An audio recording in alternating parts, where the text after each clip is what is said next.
This is NASCAR Newscast. Tony Stewart finally scored a Sprint Cup Series win at Talladega Superspeedway Sunday afternoon when he took the checkered flag in the AMP Energy 500.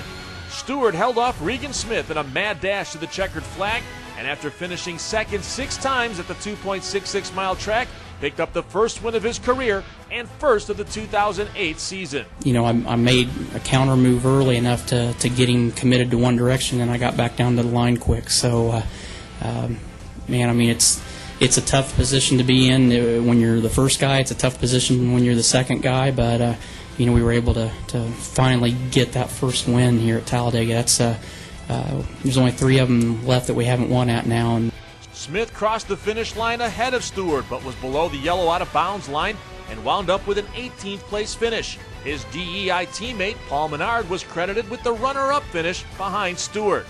Last lap was pretty wild. I was pulling for Regan, obviously, and I thought he had it, and I guess not. But it's you know, all in all, a good, strong effort for DEI. David Reagan, Jeff Burton, and Clint Boyer rounded out the top 5 in a wild day that saw several multi-car incidents, but also a NASCAR record 28 different race leaders. Several chase drivers were caught up in incidents, including Carl Edwards, Greg Biffle, Matt Kenseth, Denny Hamlin, Jeff Gordon, Kevin Harvick, and Dale Earnhardt Jr., but Jimmie Johnson was able to avoid any problems to finish 9th and increase his chase point lead.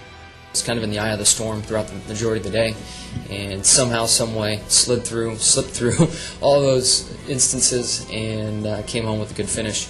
I wish we could have been a little more competitive at the end and got a top 5 out of it, but with what took place today, a top 10 is just what we need. The series now heads to Lowe's Motor Speedway next Saturday night. This is NASCAR Newscast.